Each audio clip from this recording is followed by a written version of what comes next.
Okay. So I started Montenola Aesthetic Laser Center 5 years ago, 2 months before the pandemic. So it was really mind-blowing yung nagkaroon ng pandemic 2 months after. But um, at first, I really wanted to be a cardiac surgeon. Yun. So I'm a cosmetic surgeon by profession and aesthetic medicine. And my specialization is body contouring, specifically liposuction. No, so I do 360 abdominal liposuction, and I trained in Colombia. So I trained in here in the Philippines, and I also trained in Colombia for the body contouring. So, um, well, uh, my vain ako my personality is really vain, especially for body. So that's and I really love art. So I think doon nag-transpire yung love ko for art is, fixing human people, no? And the thing with art, it's natural that when you see someone, you know what to fix, you know, kahit hindi scientifically, meron kasi kami with doctors kasi syempre, 'di ba, kailangan science-based, everything science-based. And meron kaming standard of beauty by book. But of course, when when you apply that in reality, sometimes those standards doesn't fit that person, 'di ba? So that's where the art comes in. So kailangan ma-mix mo yung art and the science behind it. So I think that's my edge as a cosmetic surgeon and my love for art. Naturally, I have eye for art. So that's the thing. And then I started Montinola Aesthetic Laser Center because before I was practicing already in other clinic, but then the yung continuity of care to my patients hindi ko magawa and hindi ko ma-maximize yung gusto kong gawin for my patients simply because I was working for other establishments. So, syempre, if you're working for other establishments, there are equipments na wala doon or limited. So, doon ako nalilimitahan. So, I started, planning things to create my own establishment. So, that's where Montinola Aesthetic Laser Center started. But, it was really a struggle kasi biglang nag-pandemic. So, we had to stop agad. No, so it was really a struggle kasi sipin mo nagki-create ka ng brand and then bawal agad function. So, but actually, um, ironically, biglang nag-boom yung clinic ko 6 months after the pandemic. So, I think the pandemic kasi naging effect niyan lagi lahat naka-video call. So, doon napansin lahat ng flaws sa mukha, yon. So, talaga nag-boom ang aesthetic after or even the pandemic kasi nga talagang they want to pamper themselves, doon lumabas yung self-love ng mga tao. So, yon mas kaya nag-boom agad yung clinic ko. But of course, being consistent in the market is the true battle of every business. So, right now, I'm thankful that Montenola Aesthetic Laser Center is being known for my specialty, which is body contouring. But we offer different services here. Actually, it's a one-stop shop. Yun, kasi everything here from facials to lasers to non-surgicals and surgery. But because I'm a doctor, so I can cater non-surgical also, like fillers, biostimulators, thread lifting. So everything here in the clinic are premium services, no? Because not to the extent na we overcharge, no? I like it that na not paano ba? Kaya ng average working class, no? Not hindi naman yung mga super mayayaman na tao kasi syempre I believe that taking care of ourselves is not only for the ones na may pera talaga. Siyempre deserve din naman ng mga ano, yung mga working class 'yan 'no, na take care of the simple things, 'yon, 'yon. So far, ano yung parang go-to or best-selling treatment or usually patients are looking for? What are their major concerns? Okay, so let's start with surgery since yun naman yung na-mention ko. With surgery, here, well, we offer the face and body surgeries here. So, rhinoplasty, yan. Most common, very known, no? Rhinoplasty kasi bakit? Mga pango talaga Pilipino naturally, di ba? So, very, ano talaga, yan, very popular talaga yung rhinoplasty. And one most common din is buccal fat removal. Why? Because we love contoured face. Diba? Because of the Korean inspired and mga celebrities natin, 'di ba? Lagi gusto nila V-contour, chisel jawline, mga ganun. So, yan sa face. What else? Gusto rin natin ng double eyelid, 'di ba? Kasi ang hilig eyeshadow. So, yun ang mga most common sa face. Sa neck naman, double chin liposuction, right? Because ano yan eh, ang mga Pilipino, malaman talaga ang face natin by nature. So, yan yung most common dito sa part ito. Sa body naman, it's always liposuction and breast. Always. So, here at Montinola, ang most cases ko are mommy makeovers. Sila talaga yung sila talaga yung market ko or most common na nagpupunta talaga dito kasi nga I specialize on body contouring, so breast lifting, breast augmentation surgery, tummy tucks, all types of body lift like thigh lift, arm lift. But I think what sets Motinola apart from other centers is that my machines are all advanced. No, I don't do traditional liposuction. I use different machines for all of my liposuctions because um, well, I believe in technology. But of course, those technologies are operator based. Baga, depende pa rin na sa gumagamit. It doesn't mean naman na I have all the machines automatically maganda agad. There are consequences kapag marami kang technologies. But that's the reason why I trained sa ibang bansa because syempre, instead of lalabas ka pa ng ibang bansa to get those kind of procedures, if there's a doctor naman here to give that kind of standard na hindi ka nalalabas, di better, di ba? Because makakalesen ka dun sa mga travel expenses mo, accommodations mo sa ibang bansa, gano'n. So, in terms of liposuction, I have, like say, sabi ko nga kanina, with mommy makeover, there's really tummy tuck body lifting, no? But there's an option na you don't have to do those tummy tucks. So, in consultations, meron naman kaming standard or na sinusunod if you're up for tummy tuck or pwede ka naman hindi na tummy tuck because I have a tightening machine here for specifically for liposuction. So, And ilang years na yung ka dito sa building na here, 5. 5 years? Turning 6 na kami actually sa January. Mhm. And masasabi mo ba na kaya maraming nagpapabago ng katawan nila because of insecurity? Um, I will not disagree. Of course, yes. Oo, there are insecurities and I think social media is a big factor to it kasi ang dami na talagang standard of beauty and masabi mong fit eh. So, but ako personally as a doctor, I don't tell my patients na, oh, ito dapat ang katawan mo. It really depends on the natural anatomy ng katawan kasi kunwari sabihin mo sa akin, "Doc, gusto ko si Kardashian." Kardashian body, 'di ba lagi na sila talaga yung sikat for being the sexy, voluptuous, curvy, ganyan. Pero I will still depend on your own natural anatomy.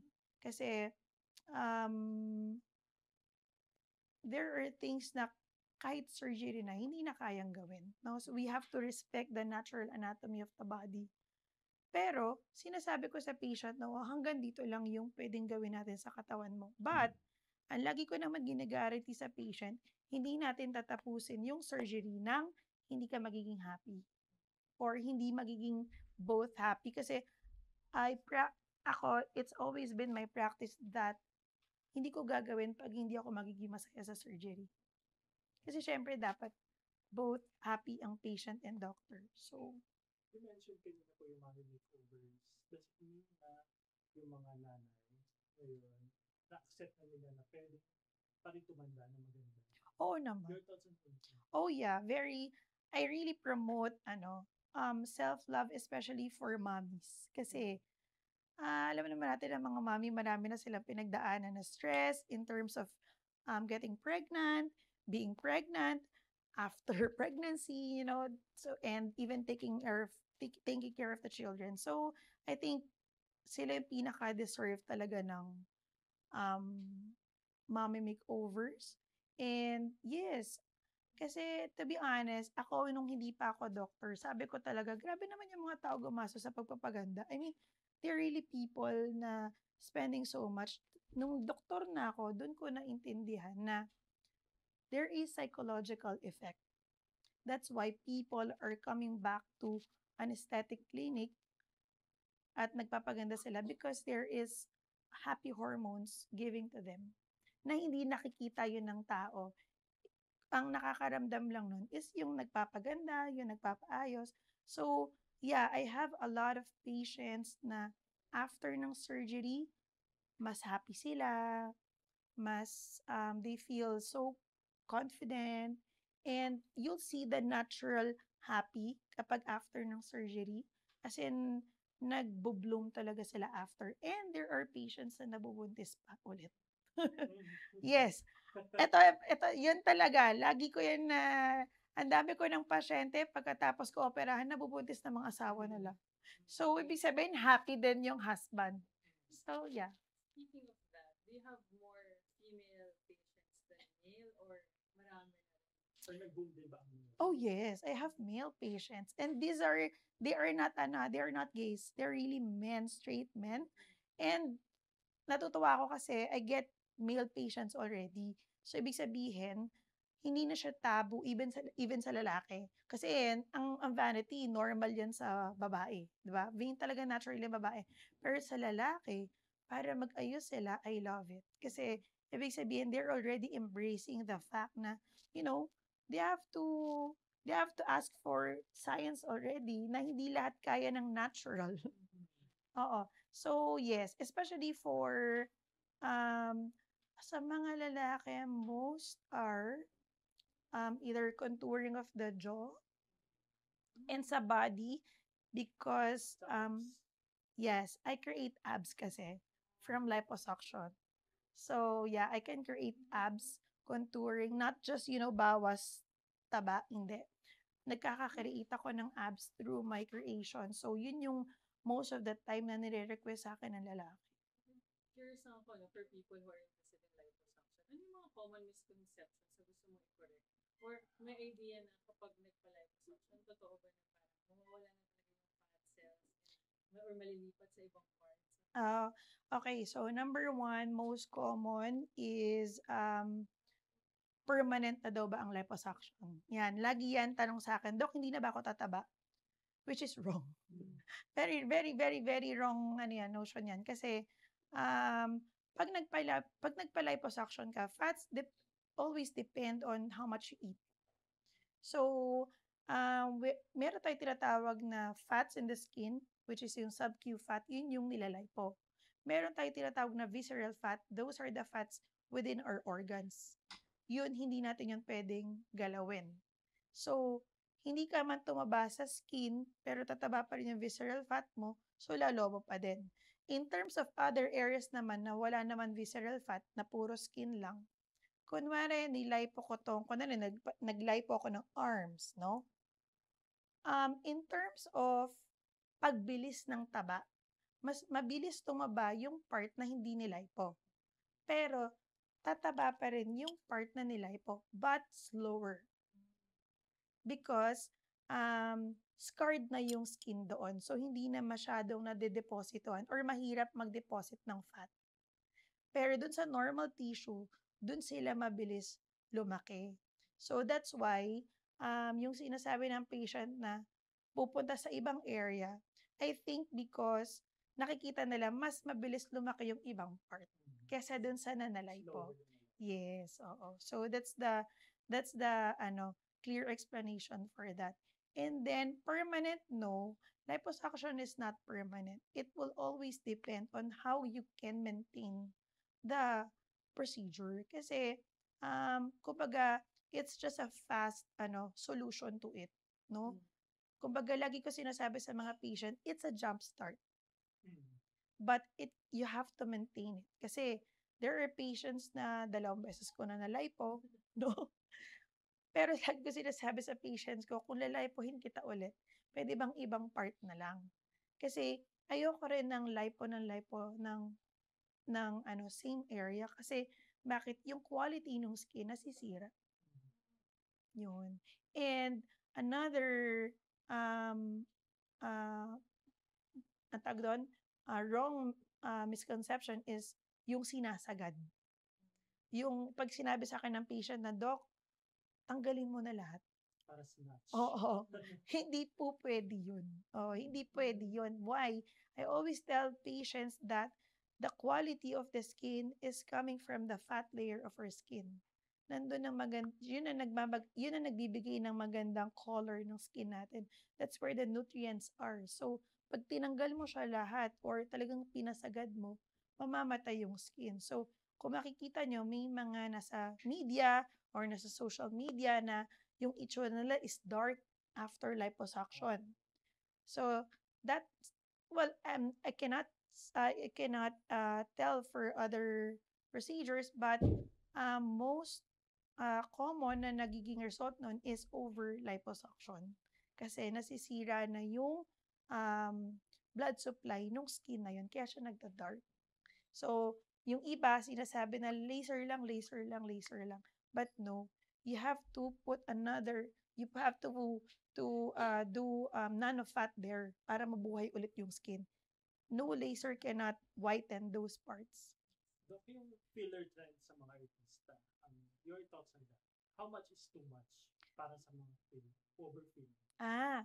Fillers. For fillers naman, ako kasi I promote natural looking only. Only mag-overfill lang ako pag kunwari ang patient ko ay drag queen.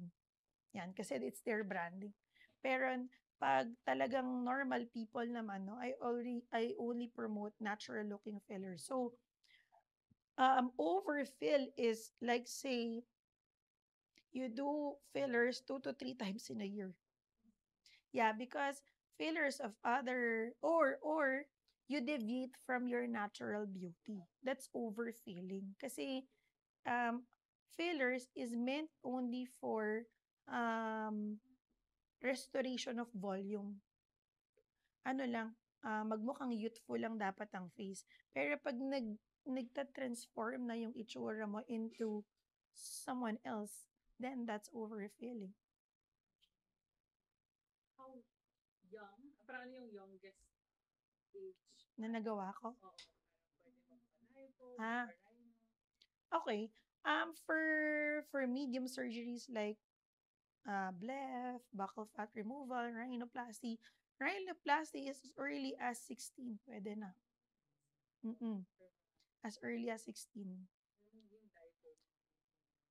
Well, I would personally, syempre, 18 is always the parang legal age for everything, no? But kung hindi naman talaga like sobrang laki, I discourage patients having liposuction at a very early age like teens. Kung hindi naman talaga disproportion yung katawan. Yun. Kasi like I said, malaki ang nabibigay ng fat layer natin sa youth. So if you try to disrupt that at an early age, then mabilis mag-old yung skin. Anong fulfillment yung nakukuha any memorable feedback from a client aside from the mga na-dentist? Actually, yun Yeah. yung mga happy ano ko talaga 'pag siyempre natatakot din ako, 'di ba, 'pag nabubuntis talaga sila pagkatapos pero dahil isipin mo ang pinakamaaga na nabuntis ko na patient is second month after tummy tuck.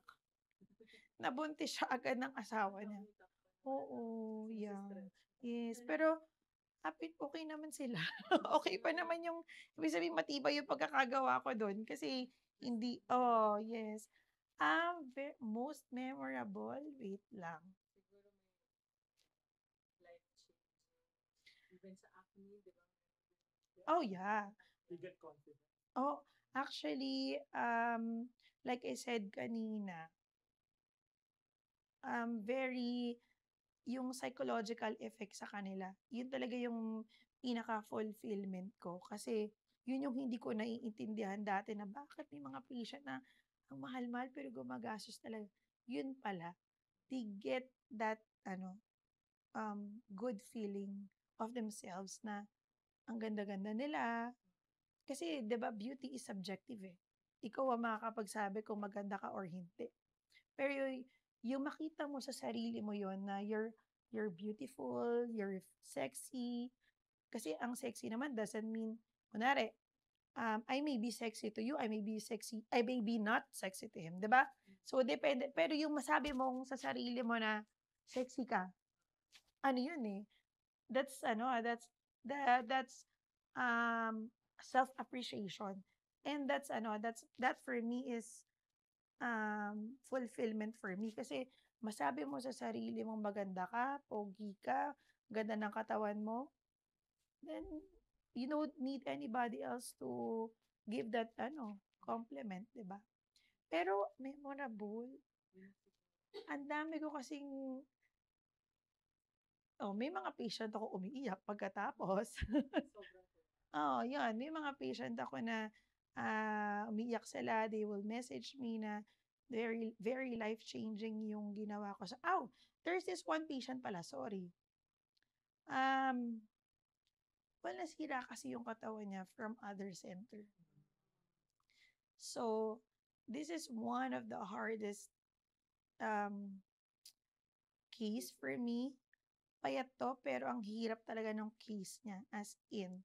I was really very careful on dissection, ganyan. And now the patient, lahat ng damit niya cropped up. Mm. So, natutuwa ako kasi laging nakatago yun before, 'no? Sinasabi na sa'kin hindi niya mapakita, maganda pa naman siya, bata pa siya, pero hindi niya ma-enjoy yung katawan niya. And now, lahat ng damit niya 'pag nakikita ko sa social media are all cropped up. So, yeah, I think that's one of the baga hindi nakakaiyak. Ayoko ng mga nakakaiyak, pero yung happy, life-changing in terms of celebrities, you have celebrity clients. If hindi mo sila endorsers, it's okay na to name. yes, I do. I'm actually known as ghost surgeon. Because there are celebrities coming here, pero nagtatago talaga sila. So, Ini-endorse sila. yes, oo. So, okay lang naman din sa akin, wala naman problem kasi at least yung masabi mong naa-acknowledge ko or nakikilala ka ng mga known people, okay na sa akin Usually, yun. ano ba yung mga services na ina-avail nila for you na those surgeons in mga lipo? Body, oo. Body, yes, body. Meron na ba akong Pero how would more you on describe body? yung style mo? Kasi may ibang sabihin, yan yung halimbawa lang nag-rhinoplasty na very conservative. Ito naman, may makikita ka online na sobrang drastic yung change. For ako ma'am, natural lang. I'm really more into well, above natural. Kung merong overly overly done or yung masasabi yung talagang, "Ay gawa yan." Hindi ako gano'n. Ayoko nung gano'ng feedback. Ang gusto kong feedback is, "Ganda mo." 'Yun, gano'n lang, "Ang ganda mo." May something. Kasi 'yun yung gano'n klaseng lagi kong feedback and nata-transpire naman sa mga gawa ko. Yun naman yung laging feedback ng mga patients ko 'pag nakikita sila na parang may something kang nagbago pero I cannot pinpoint. So those are the feedbacks that I get from my patients. Ano yung latest machine na meron ka? Okay. So actually, I love machines. 'Pag ito-tour namin kayo later, Pera natin. oo, ang dami kong machines dito from skin, for surgery, for non-surgical. So the latest machine that I have now, which we will be launching on October 1, actually, it's the Gold Laser Pro, or we call it the yellow laser. It's known also for yellow laser. It's good for the skin. Maganda siya for active acne kasi ang Pilipino, 'di ba, very humid tayo, 'di ba? So we always get acne, redness ng skin. So and veins. So yun yung mga medyo mahirap i-treat talaga na may mga topicals naman but with topicals minsan mabagal yung result or yung ano naman yung transient side effect hindi gusto ng Pilipino. So dun papasok yung mga laser kasi walang masyadong downtime or walang masyadong swelling. So, the Go Laser Pro is very good for rosacea, which is yung mabilis mamula yung skin mo because of, kunwari, mainit, ganyan. And maganda rin siya for spider veins and telangiectasia, yung mga red veins or yung mga maliliit, yon. And even sa legs, maganda siya. And also for active acne, yon. So, kasi, di ba, madalang ang lasers that treats active acne. So, Gold Laser Pro is one of those machines. And actually, ito yung lagi rin pinapagawa ng mga celebrities before their events because it's very very nice for rejuvenation. Para siyang angel skin pagkatapos. So, and wala siyang redness pagkatapos. Yun yung maganda sa kanya. So, eto, ginagamit ko to in combination with Star Walker laser for my brides and for mga events. Kunwari, if you have an event tomorrow, we can do it a day before. Yan, yun yung very, tawag doon, very good combination. For interested patients, clients, where can they go or where can they look for you? Ayun. Anong Well, steps? I only have one branch. So, if they are interested to book, we have social media pages now. We have Instagram. It's Montinol Aesthetic Laser Center. We also have Facebook. We actually have two pages sa Facebook. Naban nga lang yung isa. So, we have a backup account for Facebook. And we also have YouTube and TikTok. Pero TikTok, nagka-problema na naman kami sa TikTok. Nagkaroon na kami ng TikTok before and then it got, kasi nga poor body eh. Ayan. Yun talaga yung nagiging problem ko with TikTok.